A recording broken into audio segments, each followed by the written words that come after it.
esta conferencia es acerca de un poco la experiencia que hemos tenido en la creación del grupo PERT y por qué deberían hacerse estos grupos. Bueno, primero, el impacto del tromboembolismo pulmonar, ya lo mencionaba el doctor hace un momento en su conferencia, la incidencia es muy alta, la incidencia del tromboembolismo venoso es de 1 a 2 por cada 1000 adultos año y es la tercera causa de muerte cardiovascular y la primera causa de mortalidad intrahospitalaria en los Estados Unidos, como fue mencionado hace un momento. Fíjense que más de 37,000 muertes por TEP solo en el 2019 en los Estados Unidos y la incidencia de TEP viene en alza en el mundo. A pesar de los avances en el tratamiento, la mortalidad del TEP masivo sigue siendo de hasta un 50% y además, como les mencioné en la conferencia anterior, aún estamos en el crecimiento de la evidencia comparando terapias y las decisiones clínicas muchas veces dependen de qué especialista está de turno a la hora de tomar una decisión. Entonces, por esto, algunas veces esas decisiones pueden ser no consistentes, dependen de quién es el médico que está a cargo de tomar la decisión, si es una sola persona la que la debe hacer. Por eso, desde el 2012, por ejemplo, el Mass General creó un grupo de respuesta a TEP agudo, que es el significado de esa sigla de PER, y desde entonces esta idea se ha ido expandiendo a través de los hospitales, no solo de Estados Unidos, sino alrededor del mundo, de trabajar de manera conjunta para tomar las mejores decisiones en los pacientes que tienen TEP agudo. Les presento un caso que tuvimos en la institución hace un mes más o menos, un hombre de 28 años con un antecedente de cirugía de rodilla, un mes antes no tiene ningún otro antecedente patológico y consultó a otro centro en Cali por un cuadro de 12 horas de evolución de dolor torácico, disnea súbita y rápidamente progresiva con un síncope. Y se veía pues desde el principio que se trataba de un TEP agudo lo que tenía el paciente. En este centro documentaron un compromiso significativo de las cavidades derechas, progresó a falla respiratoria y requirió intubación orotraqueal. Hizo actividad eléctrica sin pulso, hizo paro cardíaco, lo reanimaron y lo que en ese momento tenían en ese centro a disposición era trombolisis sistémica. Trombolizaron al paciente, sin embargo el paciente no mejoraba, persistía choqueado y nos comentaron el caso por central de referencia de manera telefónica. Nosotros activamos el grupo PER institucional antes de la llegada del paciente a urgencias. Se nos comunicó que venía este paciente en camino, hicimos una reunión virtual y consideramos que lo íbamos a ver al llegar a urgencias, pero que era un probable candidato para manejo percutáneo. Ingresó a urgencias en malas condiciones, con 170 de presión, pero con múltiple soporte con noradrenalina, dobutamina, taquicárdico, hipoxémico, y logró trasladarse a la sala de hemodinamia a los 15 minutos del ingreso, debido a que ya el grupo PERT había hecho todos los arreglos. De esa manera, encontramos básicamente el principal compromiso en la arteria pulmonar derecha, fíjense aquí a nivel de la arteria interlobar, con un flujo muy pobre en el lóbulo medio y en la rama inferior, y en el pulmón izquierdo menos compromiso, pero principalmente en el lóbulo superior. Entonces, entramos con un índigo penumbra 8 French y logramos la aspiración, utilizamos el separador y logramos hacer una aspiración no solo de esa lesión que había en la arteria interlobar, sino que nos metimos al lóbulo medio y a cada una de las divisiones inferiores en las que persistía el trombo. Luego hicimos un acceso al lóbulo superior izquierdo, a la arteria pulmonar superior izquierda, y finalmente obtuvimos una mejoría considerable. Fíjense que hay una mejoría considerable del flujo, no necesariamente se restablece toda la circulación y esto es algo interesante y que podemos discutir porque el objetivo no es dejar absolutamente sin trombos el pulmón, sino bajar la carga trombótica, bajar la poscarga para el ventrículo derecho y permitir que el paciente mejora. Luego de esto, el paciente tuvo una mejoría muy notoria con destete muy rápido de la ventilación mecánica, de la inotropía, sin hipoxemia y un ecocardiograma que mejoraba la función del ventrículo derecho y la relación BD-BI, y el paciente fue egresado con anticoagulación a los 5 días de haber hecho el procedimiento. Entonces tuvo una evolución y un tiempo de estancia mucho más corto. Entonces, finalmente de esto se trata. Hacer los grupos PER permite tomar decisiones más rápido y poder actuar y darle terapias más avanzadas a los pacientes. Actualmente las guías recomiendan el establecimiento de grupos PER para los pacientes de alto riesgo y algunos pacientes seleccionados de riesgo intermedio submasivos, dependiendo de los recursos que haya en cada institución, una recomendación clase 2A según las últimas guías.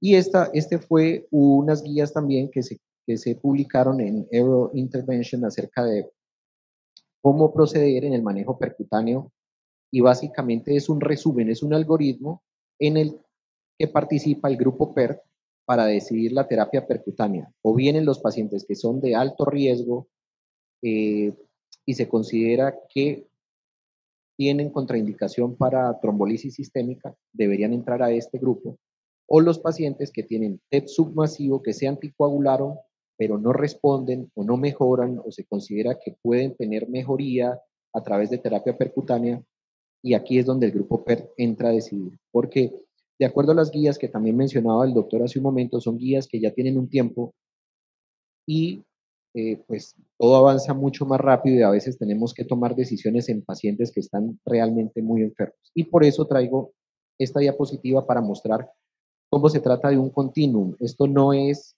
una clasificación arbitraria, los pacientes están constantemente sujetos a la posibilidad de estar inestables y no importa si se decide por anticoagulación o trombolisis, se debería evaluar a los pacientes y saber que a los 2 a 4 horas post-trombolisis sistémica tiene que haber una respuesta por parte de los pacientes. Si yo no encuentro una respuesta clínica favorable luego de haber hecho una trombolisis, tengo que considerar escalar la terapia. Pero lo mismo aplica para los pacientes de riesgo intermedio alto, que es los que hemos hablado toda la evidencia, y es que básicamente se puede esperar 1 o máximo 2 días después de haber iniciado la anticoagulación para comenzar a evaluar la mejoría de los signos vitales. De otra manera, los grupos PERT deberían activarse para evaluar si estos pacientes necesitan escalar terapia, y no quedarnos con una terapia que no está siendo óptima.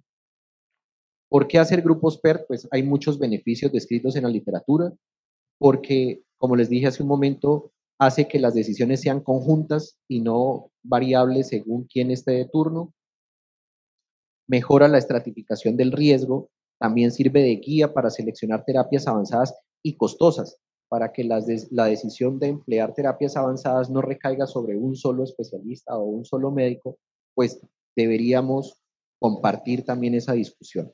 Ayuda también a generar más evidencia, porque todo esto se puede publicar y a nivel de registros y estudios clínicos mejorar la evidencia disponible. También ayuda en la educación de quienes tenemos residentes y fellows a cargo. Esto también es importante. Aprovechar las diferentes perspectivas de los diferentes colegas y sus experiencias. Alentar el uso de terapias avanzadas. Se ha descrito que cuando hay grupos PERT se ofrece más terapias avanzadas a los pacientes que cuando no existe ese grupo.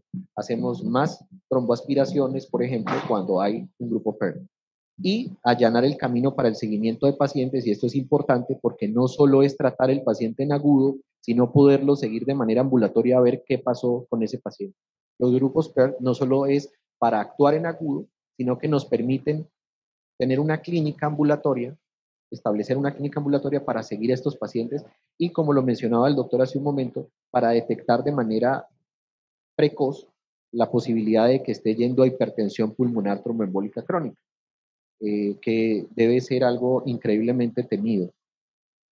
¿Quiénes deben hacer parte del grupo PERT? Pues no hay una respuesta única porque según diferentes guías y publicaciones hay una gran cantidad de especialidades que dependiendo de cada hospital, de los recursos de cada sitio, pueden participar o no, que va desde el farmacólogo clínico, los cirujanos cardiovasculares, especialistas clínicos en cardiología, medicina vascular, radiólogos intervencionistas, hematólogos, cuidado intensivo, neumología, la farmacia, cirugía vascular y el cardiólogo intervencionista.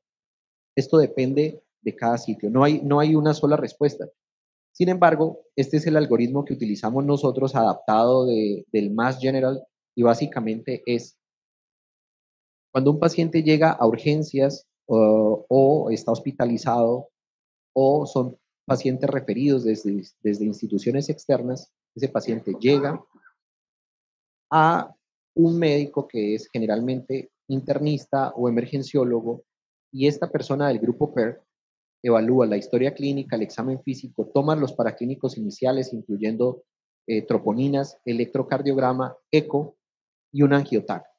Y con todos esos exámenes, esa primera persona encargada de hacer el cribaje clasifica y nos dice si el paciente es un paciente de bajo riesgo, que iría a anticoagulación, o tiene un TEP masivo o submasivo.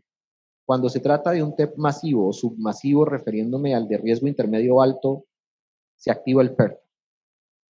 Este incluye en nuestra institución a un especialista en cuidado intensivo, que además es especialista en ECMO, hemodinamista, emergenciólogo, cirujano cardiovascular, sobre todo en casos seleccionados, cardiólogo clínico, neumólogo, y nosotros también incluimos al anestesiólogo cardiovascular en la toma de estas decisiones. Se hace una reunión virtual a través de una plataforma y esto puede incluir más disciplinas. O sea, estas son las que siempre hacemos parte del grupo PERT. Sin embargo, por ejemplo, si hay una paciente materna, por supuesto se involucrará al especialista en medicina materno-fetal, por ponerles un ejemplo. Dependiendo de cuál es el paciente, también pueden hacer parte otras especialidades que aquí no menciono. Y, por ejemplo, aquí este grupo toma la determinación de si el paciente debe ir a trombolisis sistémica, si va a manejo percutáneo, si va a ECMO antes de alguna terapia o no adicional, o si va a cirugía de embolectomía. Y como les mencioné también hace un momento, no importa cuál terapia, estos pacientes tienen una clínica de seguimiento multidisciplinario ambulatorio para varias cosas. Uno, para saber cuáles fueron los desenlaces clínicos, y dos, comenzar a tamizar el paciente que persiste con disnea antes de que llegue a hipertensión pulmonar tromboembólica crónica. Entonces comenzamos a hacer pruebas funcionales para saber cómo es la evolución clínica de estos pacientes. ¿Cómo se estructura y desarrolla un grupo PERT? No hay una sola forma, pero la mayoría de las publicaciones dicen que para implementarlo, lo primero es diseñar el equipo de respuesta y saber cómo se va a consultar, virtual, presencial, pero sobre todo saber qué especialistas están interesados y motivados, porque se ha demostrado que cuando los grupos PERT son formados y elegidos a dedo o asignado a esta responsabilidad, generalmente no hay una buena operación.